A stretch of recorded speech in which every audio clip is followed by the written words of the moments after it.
सत्य को खोजने वाले और जिन्होंने सत्य को खोज भी लिया है, ऐसे सब साधकों को हमारा प्रणाम।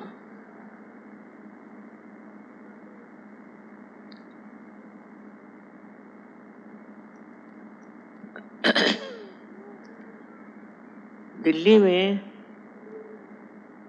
इतने व्यापक रूप में सहयोग फैला हुआ है कि एक जमाने में तो विश्वास ही नहीं होता था कि दिल्ली में 2-4 भी सहयोगी मिलेंगे। यहाँ का वातावरण ऐसा उस वक्त था कि जब लोग सत्ता के पीछे दौड़ रहे थे और व्यवसायिक लोग पैसे के पीछे दौड़ रहे थे। तो मैं ये सोचती थी कि ये लोग अपने आत्मा की ओर कब मुड़ेंगे। पर देखा गया कि सत्ता के पीछे दौड़ने से वो सारी दौड़ निष्फल हो जाती, थोड़े दिन टिकती है। न जाने कितने लोग सत्ताधारी हुए और कितने उसमें से उतर गए।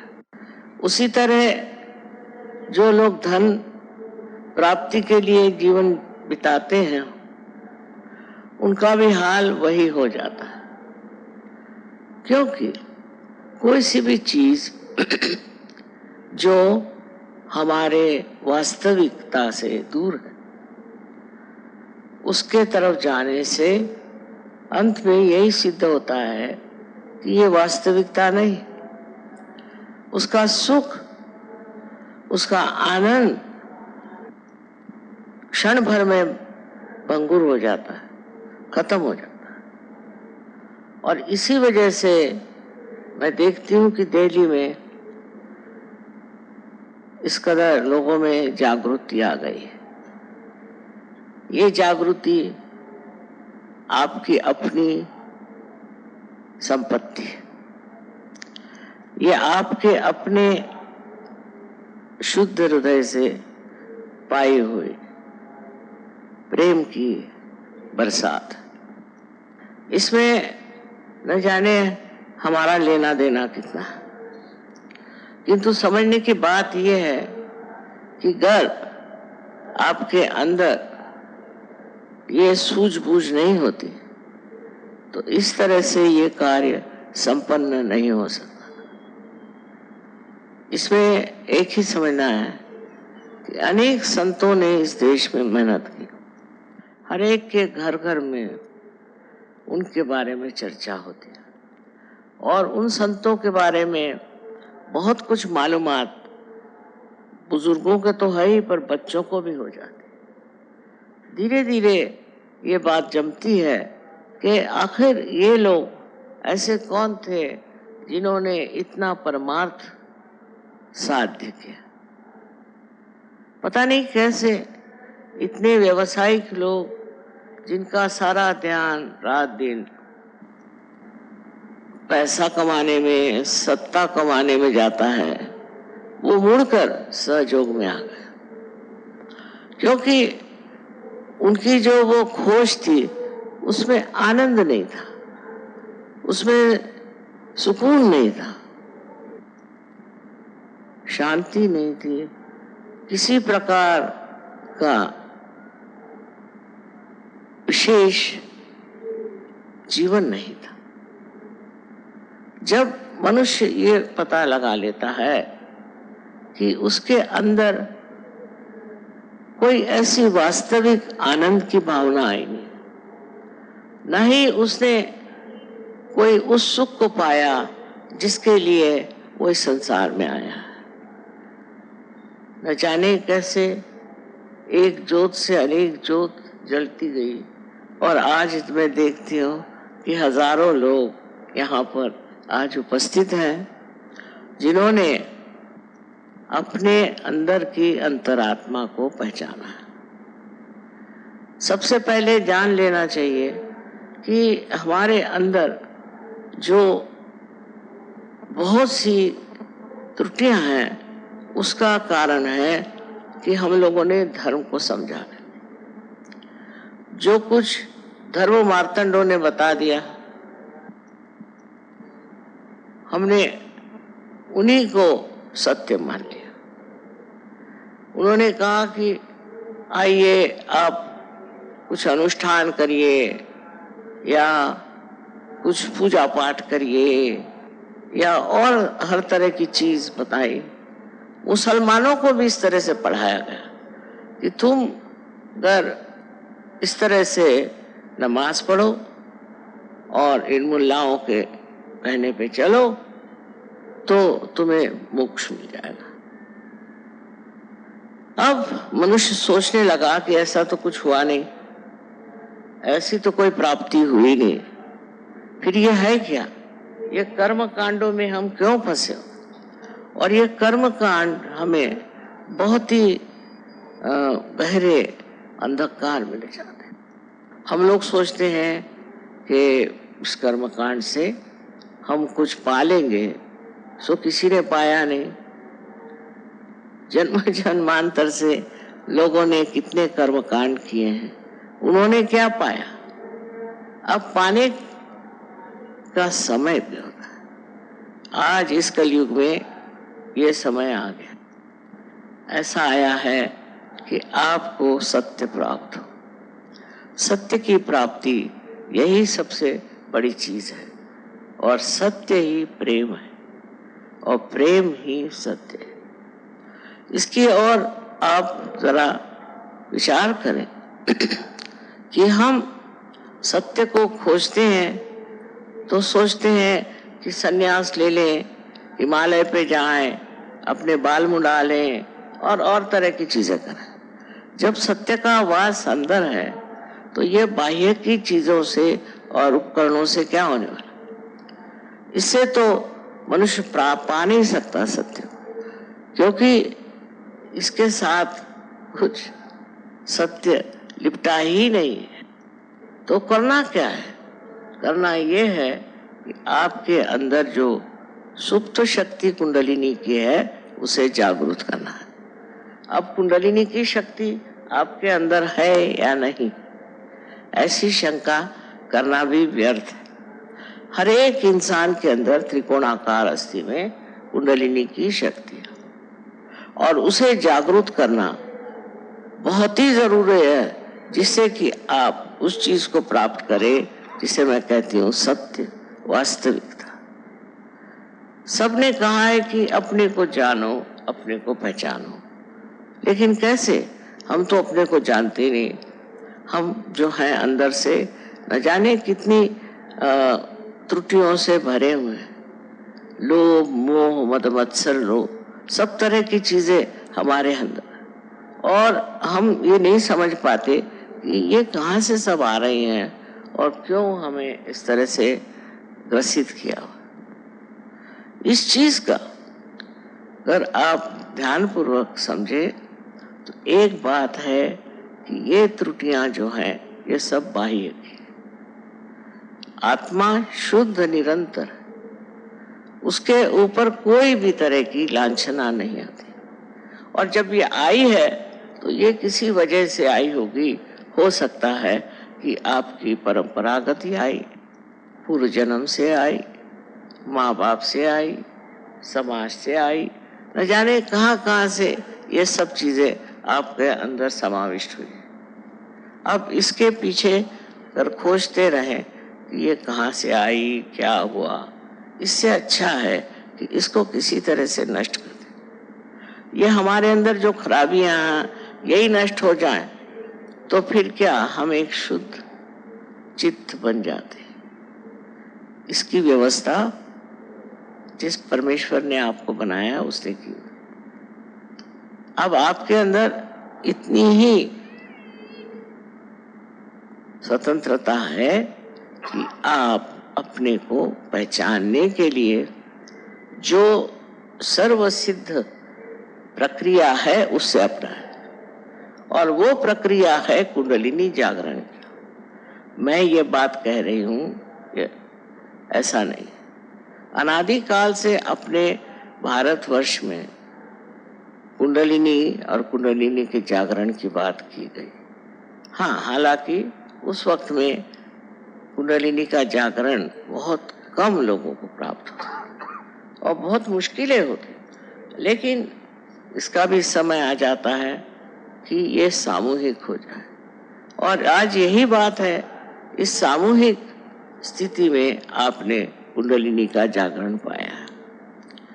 अब इस सामूहिक स्थिति पे आकर के जब आप इस कुंडलिनी के जागरण से प्लावित हुए और जब आपके अंदर एक विशेष रूप का चैतन्य स्वरूप व्यक्तित्व प्रकट हुआ है, उस वक्त आपको ये सोचना चाहिए कि वास्तविक मैं तो ये हूँ और आज तक न जाने किस चीज के पीछे मैं भ्रामकता में मैं चल रहा था।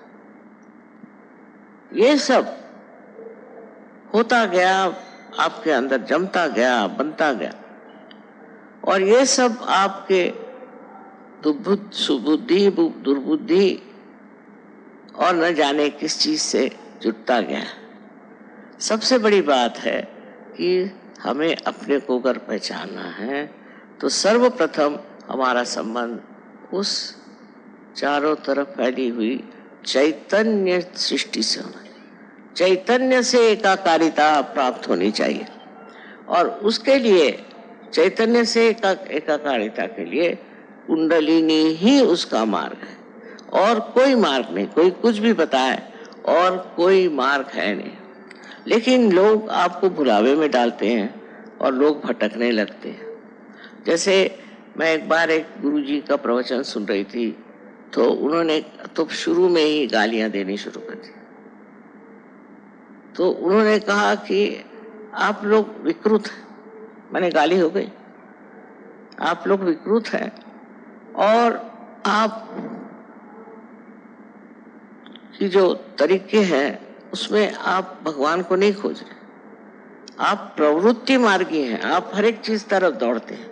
ये तो बात सही है, आप सब इस तरह से एक तरफ से दूसरी तरफ दौड़ते हैं, और दौड़ करके और आप अपने को खो जाते हैं।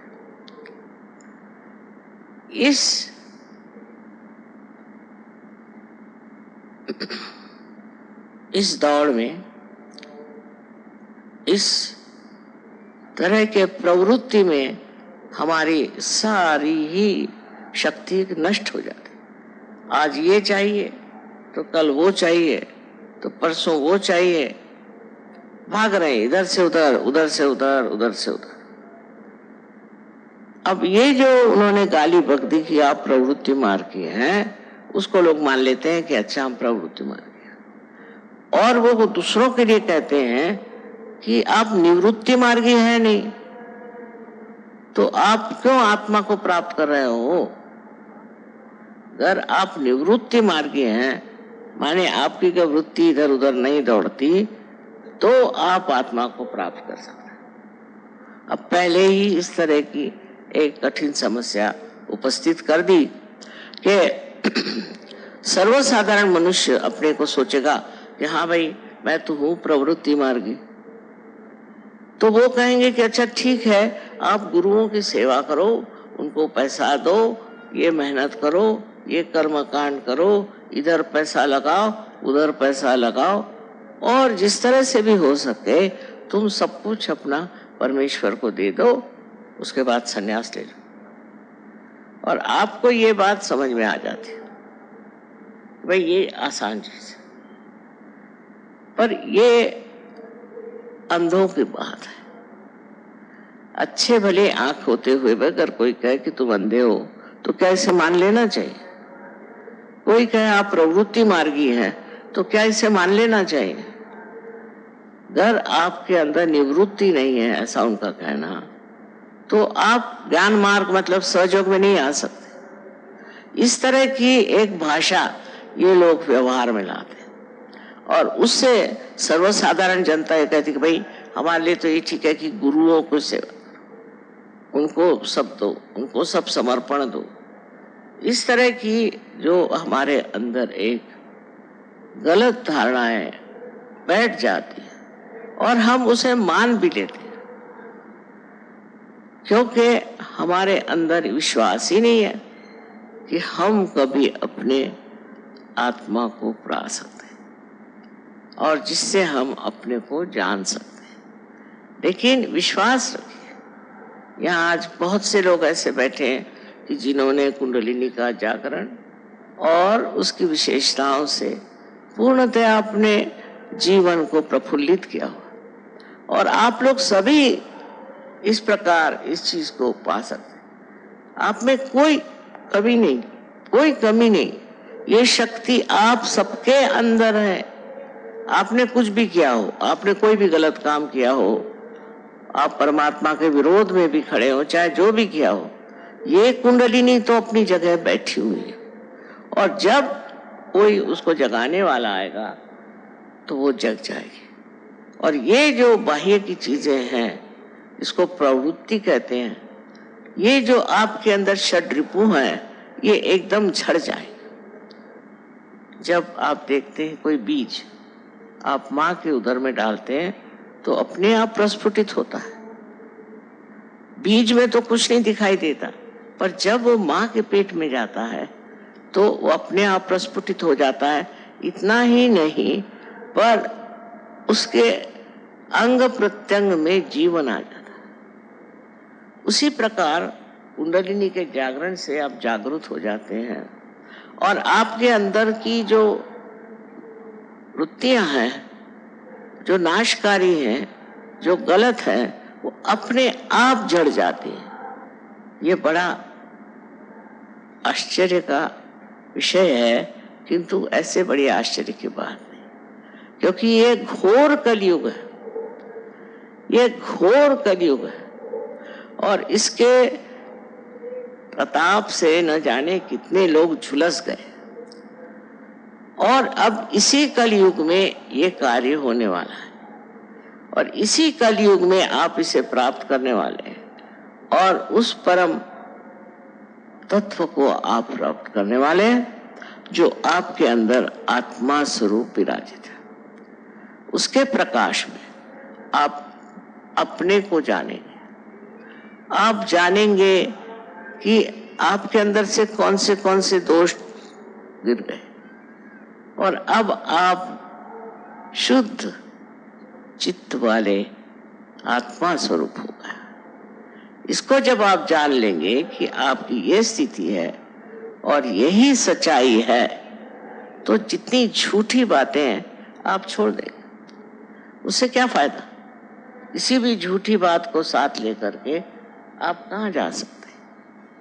पर तब तक झूठ नहीं दिखाई देता जब तक आपकी आत्मा जागृत नहीं होती। आत्मा के प्रकाश में ही आप उस झूठ को समझ सकते हैं जो आपको हर तरह से भुलावे में रखता है। और इस भुलावे में हर तरह के लोग घूम रहे हैं। आप दुनिया की तरफ नजर करें, किसी भी धर्म का नाम लेकर के आज लड़ रहे हैं। अरे भाई, जब धर्म है, जब एक ही परमात्मा है, तो लड़ क्यों रहे हैं? पर इस तरह के भुलावे तैयार हो जाते हैं, दिमागी जमा खर्च ऐसा बन जाता है, और उसको लोग अपना लेते हैं। उसका कारण यही है कि उनकी समझ में अभी प्रकाश नहीं।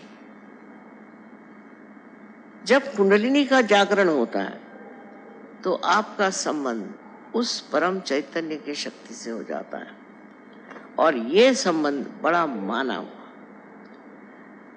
आइंस्टीन जैसे इतने बड़े साइंटिस्ट ने यह कहा है कि जब आपका संबंध टॉर्शन एरिया उसको कहते होता है, तो अकस्मात ऐसी चीजें होती हैं, इस तरह से आप शांत चित्त हो जाते हैं कि उस शांत चित्त में न जाने कितनी उपलब्धियां होती हैं, और कितने तरह के नए नए आपको प्रयोग मिलते हैं, और नई नई उपलब्धियां होती हैं।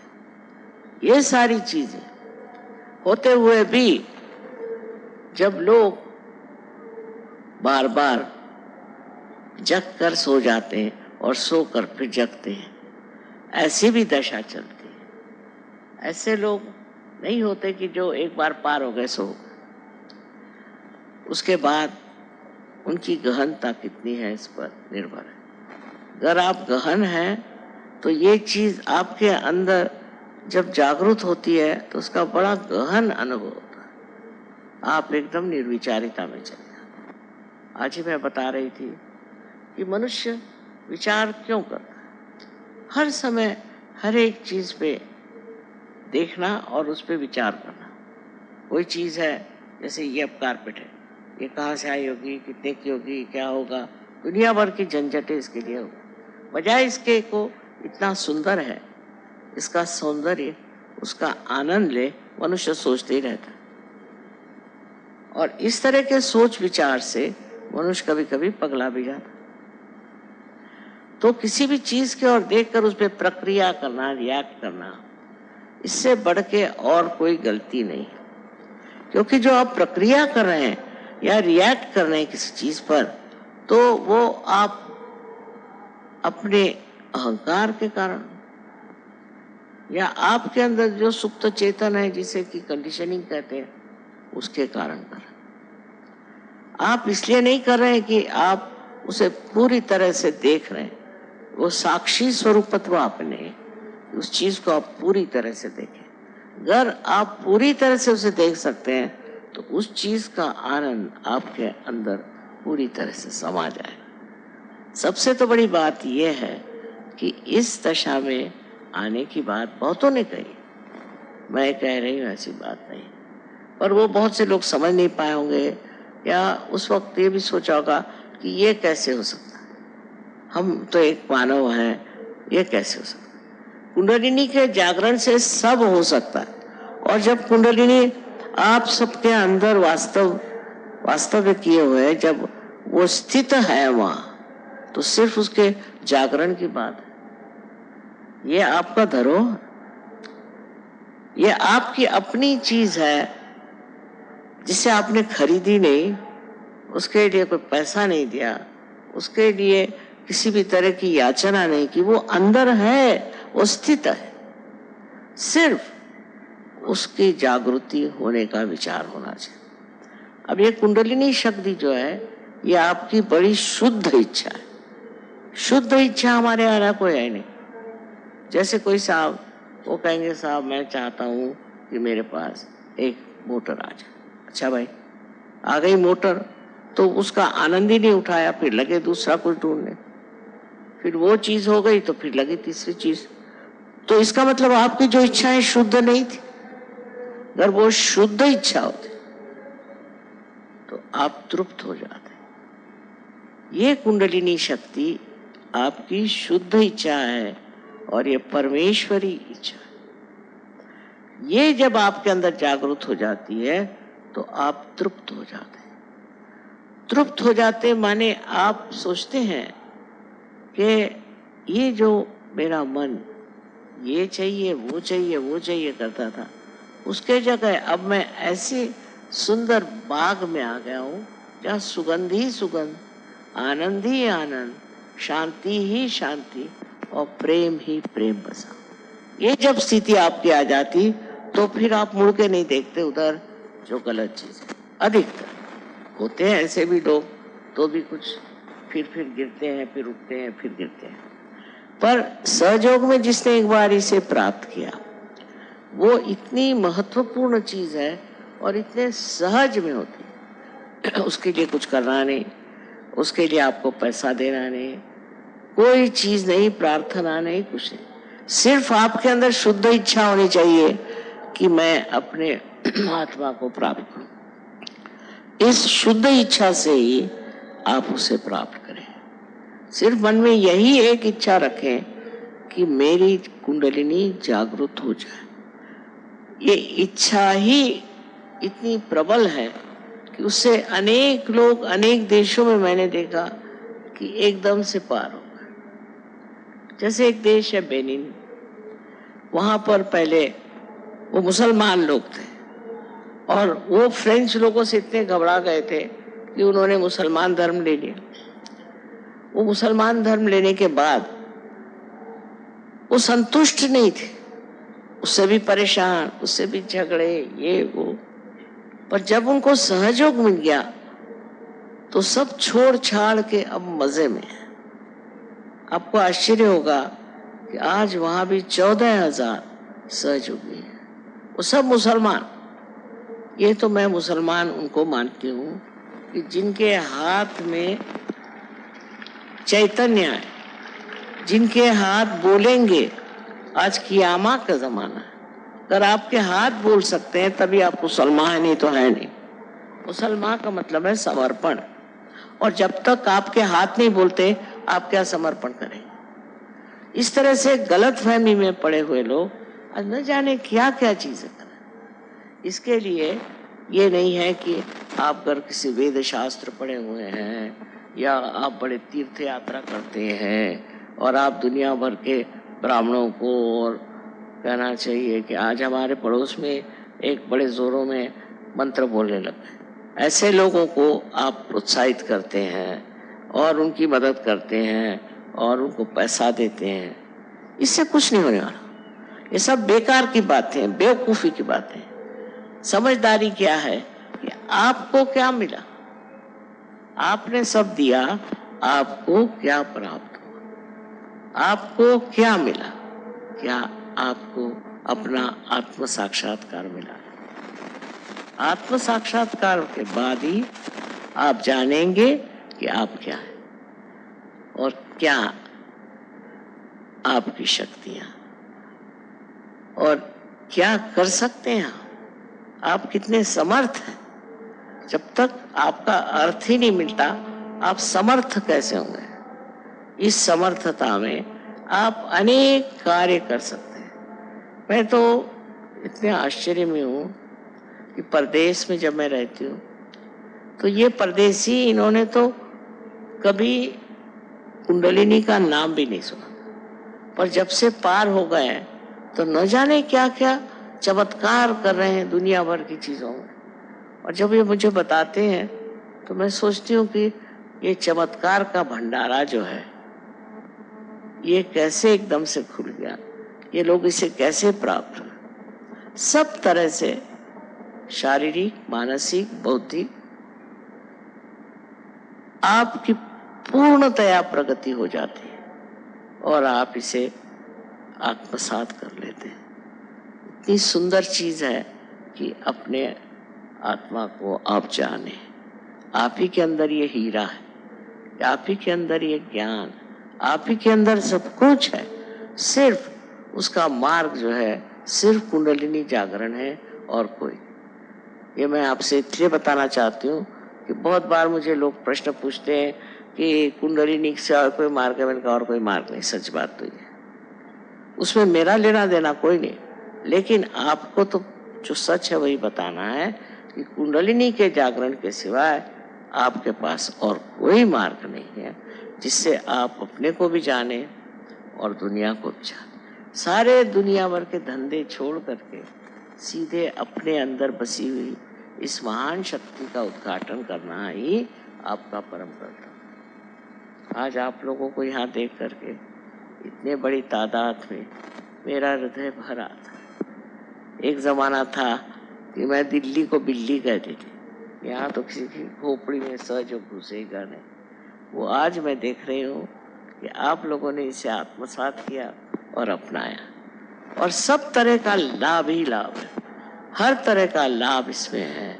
और अगर महालक्ष्मी की कृपा हो जाए तो अपना देश भी एक बड़ा सुरम्य और बहुत वैभवशाली देश हो सके। इसलिए हमको सबको सामाजिक रूप से इसे फैलाना चाहिए, और इस सामाजिक रूप में हर तरह का पहलू हमें पहचाना। जहाँ जहाँ लोगों को तकलीफ है, मैंने कम से कम ऐसे 16 प्रोजेक्ट बनाए जिसमें औरतों को मदद करना, बच्चों को मदद करना, बीमारों को मदद करना, बूढ़ों को मदद करना, खेतीहर लोगों को मदद करना आदि अनेक से प्रोजेक्ट्स बनाए हैं कि जिसमें सहयोग कार्यशील। और इस कार्य को करते हैं वो समझते हैं कि ये हमारे अंदर इतनी शक्ति कैसे है। हम रोगों को ठीक करते हैं, पागलों को ठीक करते हैं और सबको व्यसन से छुड़ाते हैं। ये सब शक्तियाँ हमारे अंदर कैसे हैं? ये शक्ति आपके अंदर आने का एकमेव साधन है, वो है कुंडलिनी का जागरण, और उसको जागरूक रखना चाहिए। इधर उधर भटकने वाले लोगों को ये ठीक है कि वो एक जगह जरा रुक जाएं और देखें कि आप हैं कौन, आप कितनी महान वस्तु, आप में कितना सामर्थ्य, और उसे आप किस तरह से इस्तेमाल करना चाहते। मुझे पूर्ण आशा है कि अगले वक्त मैं जब आऊँ तो इससे भी दूने लोग यहाँ रहे। इतना ही नहीं, वो लोग कार्यान्वित सहयोग में उसको पा करके आपको संन्यास लेने की जरूरत नहीं, हिमालय पर जाने की जरूरत नहीं, यही समाज में रह करके सहयोग को फैलाना है और इस तरह से विश्व में एक विशेष सहज समाज बनाना है। और इस सहज समाज में वही करना चाहिए कि जो सारे संसार का उद्धार कर सकता है और जितनी इसकी त्रुटियां हैं उनको बिल्कुल पूरी तरह से नष्ट कर सकता है। ये कार्य आप लोग सब कर सकते हैं और इसलिए मैं आपसे बार बार यही कहूँगी कि अपनी जागृति करते रहें, मनन करें, मनन से जागृति बनी रहे और जो दोष हैं वो धीरे धीरे बिल्कुल निकल जाएंगे। इससे आप एक सुंदर स्वरूप, बहुत ही बढ़िया एक व्यक्ति हो जाए। ऐसे अगर व्यक्ति समाज में हो जाए तो ये दुनिया भर की जो आफतें मची हुई हैं, दुनिया में मारा मारी और इस तरह के घोर अत्याचार हो रहे हैं, ये सब रुक जाए, क्योंकि आप एक सुंदर मानव प्रकृति बन जाएंगे और इस सब चीज़ों से आप दूर रह करके भी इन पर अपना प्रकाश डाल सकते हैं और सब ठीक कर सकते हैं। आज के इस वातावरण में मनुष्य घबरा जा सकता है कि हो क्या रहा है, कैसे हो रहा है। इन सब का एक ये सोचना चाहिए कि एक दिन आता है कि सब चीज़ सामने आकर खड़ी हो जाती और इतने दिन से चलने वाली ये चीज़ आज एकदम से उद्घटित हो जाए। इसका कारण क्या कि सब लोगों ने अभी तक आत्मा को वर्ण नहीं। अगर आत्मा को आप अपना लें तो इस तरह की न गलतियां होंगी न ऐसी चीज आगे चले। तो अब ऐसी रुकावट आ गई है, इंसान हठात खड़ा हो गया और सोचता है ये है क्या, ये है यही कि आप भटक गए और कुछ लोग तो खाई में गिर गए भटक कर। यही चीजें हैं, इसको समझने की कोशिश करनी चाहिए। इतने सालों से अपने देश में जो महापाप चल रहा था वो आज उद्भव हुआ, सामने आके खड़ा हो गया, छोटे से प्रमाण हो गया। इससे जागरूक होने की जरूरत है कि कहीं हम भी इस भटकावे में तो चल नहीं रहे, हम भी इस तरह लुढ़क तो नहीं रहे कि जहाँ हमें नहीं जाना चाहिए। आपको आश्चर्य होगा कि आजकल हिंदुस्तान में तो मैं देखती हूँ हर एक को ये बीमारी हो गई। जो देखो वही पैसा बनाता, जो देखो वही चाहता है कि किस तरह से नोच खसोट ले। अच्छा, परदेश में नहीं, परदेश में ऐसा नहीं। यानी मुझे खुद हमेशा घबराहट लग रही रहती है कि लोग मेरे पास इसीलिए आ रहे हैं किस तरह से उससे पैसा निकाले। अब ये पैसा मेरा जो है ये समाज कार्य के लिए, इसलिए नहीं कि कोई चोर उचक के आए और मुझे लूट ले, पर वो कोशिश करते हैं। इसी प्रकार एक तरह की अपने यहाँ एक भावना आ गई कि जैसा भी हो पैसा बना लो, पर ये लक्ष्मी नहीं है, ये अलक्ष्मी है। क्योंकि आप तक जब लक्ष्मी आएगी तो बहुत चंचल है और वो ऐसे रास्ते पे ले जाएगी कि आपके अंदर अलक्ष्मी आ जाए और उस अलक्ष्मी में आपको समझ में आ क्या करना। इसलिए किसी भी चीज की ज्यादती करने से पहले ये सोच लेना चाहिए कि हम कहाँ जा रहे हैं, कहाँ अग्रसर हो रहे हैं, कौन से जंजाल में फंस रहे हैं। तो इस तरह की जो भावनाएं हमें हैं कि पैसे के मामले में हमें बहुत सतर्क रहना चाहिए और दूसरे का कैसा पैसा निकाल सकते हैं वो करना चाहिए, ये चलने वाला नहीं। पैसा आप क्या उठा के अपने साथ ले जाएंगे? ये सारा कुकर्म है, ये आप ही के खोपड़ी पे बैठेगा, क्योंकि मानती हूं मैं ये घोर कलयुग है। और इसी के साथ एक और चल रहा है, उसको मैं कृत युग कहती हूँ। जब ये परम चैतन्य कार्यान्वित है और ये परम चैतन्य वो कार्य कर रहा है जिससे बार बार ऐसे लोगों को ठोकरें लगेंगी और वो समझ जाएंगे कि ये हम बहुत ही सामाजिक हित के विरोध में। अगर आपको लोगों का हित पाना है तो आपके अंदर शक्ति है, उसे आप जागरूक करें और उनका हित सोचें। किंतु हित के मामले में भी स्वार्थ नहीं होना चाहिए। असल में अपने यहाँ तो शब्द भी इतने सुंदर हैं। स्वार्थ का मतलब स्व का अर्थ। क्या आपने अपने स्व का अर्थ जाना है? स्व का अर्थ जान लेना ही स्वार्थ है और बाकी सब बेकार। अगर ये चीज हम लोग समझ लें कि हमने अपने स्व का अर्थ नहीं जाना तो हम उधर ही अग्रसर होंगे, वही हम कार्य करेंगे जिसे स्व के अर्थ जानने की व्यवस्था हो। इसलिए आजकल की जो कुछ भी कश्मकश चली हुई है, झगड़ेबाजी चली है, इसकी परंपरा बहुत पुरानी अपने देश में स्थित हो गई। पता नहीं कैसे। पहले जब अंग्रेज आए तो वो भी यही धंधे करते थे। उन्होंने हमारे यहाँ से कोहिनूर का हीरा ले गए। उनको जब तक आप कुछ प्रेजेंट नहीं दो तो वो खुश नहीं होते थे। और वो थोड़े प्रमाण में था, अब तो बहुत ही बड़े प्रमाण में हर एक चीज चल पड़ी। तब से शुरू हुआ, बढ़ते बढ़ते हमारे राजकारणी लोगों ने शुरू किया और आगे बढ़ गया। अब राजकारणी नहीं, अब तो हर एक आदमी ऐसा हो रहा है कि जो चाहता है किस तरह से दगा करें, किस तरह से पैसा लूटे। इसका एक ही मार्ग है, वो है सहयोग। इसी से हमारा समाज व्यवस्थित हो जाएगा। इसी से हमारे समाज में आपसी प्रेम और आदर, न कि हम पैसे का आदर। अब दूसरी बात है सत्ता के पीछे भी लोग पागल। सत्ता चाहिए, काहे के लिए चाहिए सत्ता? किस लिए सत्ता चाहिए? आपकी अपने पे सत्ता नहीं, आप दुनिया भर की सत्ता लेके करोगे क्या? सत्ता चाहिए, हमें ये होना है, हमें वो होना है। किस दिन के लिए? कौन सी उससे लाभ है? उससे आपका क्या लाभ होने वाला है? सत्ता करने के लिए भी बहुत बड़े आदर्श पुरुष हो गए। उनकी हिम्मत, उनका बड़प्पन, उनकी सच्चाई वो तो है नहीं, और सत्ता चाहिए। जैसे कोई आप बंदर को सत्ता दे दीजिए तो वो क्या करे? हमारे मराठी में कहते हैं कि बंदर के हाथ में जली हुई लकड़ी दे दीजिए तो वो तो सब दूर जलाते फिरेगा।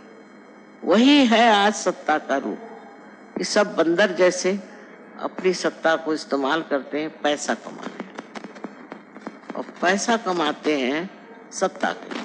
इस तरह के इन दोनों के द्वंद्व में चलने से आज अपना देश बहुत ही गिर गया सामाजिक रूप से। सहयोग उसका इलाज है। सहयोग में आने से आप समझ जाएंगे कि ये महामूर्खता है, और इस मूर्खता को सहयोगी नहीं करते। और जिस दिन सहयोग बहुत फैल जाएगा उस दिन ये सब चीजें अपने आप नष्ट हो जाएंगी, ये रह ही नहीं सकती। इसीलिए आपको समझना चाहिए कि आजकल जो हम घबराए हुए हैं कि अपने समाज का क्या हो रहा है, उसको ठीक करने का भी, उसको सही रास्ते पर लाने का भी उत्तरदायित्व आपका है।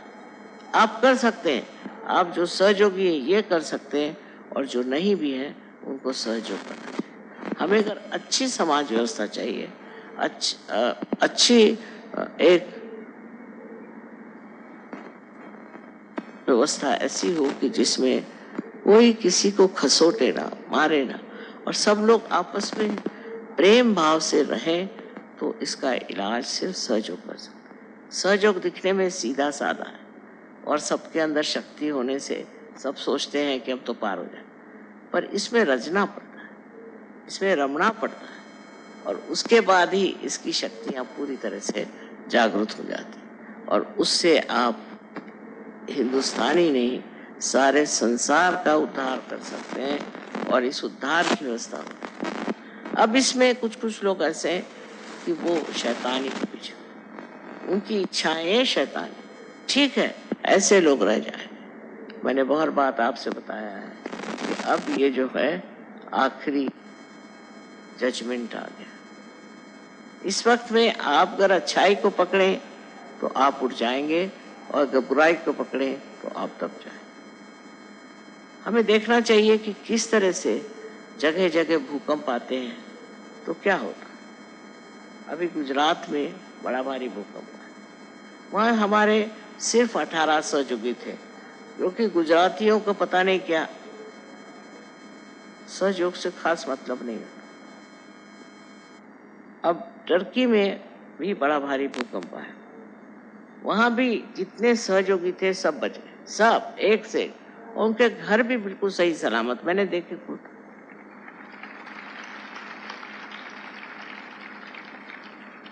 क्योंकि आप परमात्मा के साम्राज्य में आ गए तो आपका संरक्षण है, आपको कोई मार नहीं सकता, कोई आपको नष्ट नहीं कर सकता। ऐसे ही और भी जगह जहां भूकंप हुए वहां भी हमने यही देखा कि सहयोगी एक भी नष्ट नहीं, न उसका घर नष्ट हुआ। लातूर की ये बात है कि लातूर में हमारा जहाँ सेंटर था उसके चारों तरफ खंदक बन गया, चारों तरफ, और बीच में सेंटर बिल्कुल ठीक, और एक भी लातूर का सहयोगी मरा नहीं।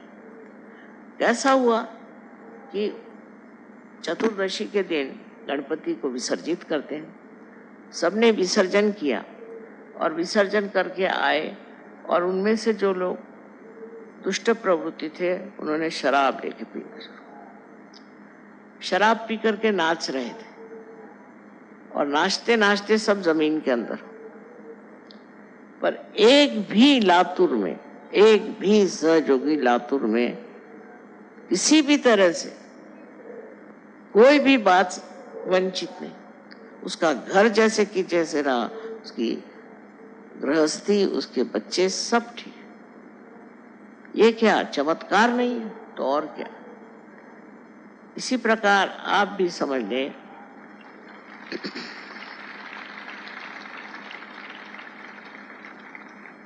कि परमात्मा का जो संरक्षण है वो आपके ऊपर होगा, क्योंकि आप उसके साम्राज्य में गए। इन सारे साम्राज्यों से बाहर इतने ऊंचे आप चले गए कि आपको अब किसी भी चीज का भय नहीं, कोई भी चीज आपको नष्ट नहीं कर सकती। इस तरह से हमने सहयोग में अनेक उदाहरण देखे, अनेक लोगों को बीमारी से उठते देखा। ड्रग लेने वाले लोग एक रात में ही बदल जाते, एक रात में बदल गए। किसी को आश्चर्य होगा ये कैसे हुआ। वही बात मैंने कही कि कुंडलिनी के जागरण से अपने अंदर की सब विकृतियां जड़ जाती, और इस तरह से हर जगह ये कार्य हो रहा है, और लोग अब महसूस कर रहे हैं, इसको समझ रहे हैं कि परिवर्तन की बहुत जरूरत है। इस परिवर्तन के सिवा कुछ भी नहीं बदल सकता, कुछ भी ठीक नहीं हो सकता। ये मनुष्य ही है जो सब गड़बड़ करता है, और ये मनुष्य ही है वो खुद इसको उठाएगा और बढ़ाएगा। बड़ा विश्वास है मुझे कि जिस तरह से यहाँ सहयोग बढ़ा है और भी आगे बढ़ता रहे, और अनेक प्रांगण में, अनेक स्थिति में इसका प्रकाश चारों तरफ आ फैला है। आप सबको अनंत आशीर्वाद।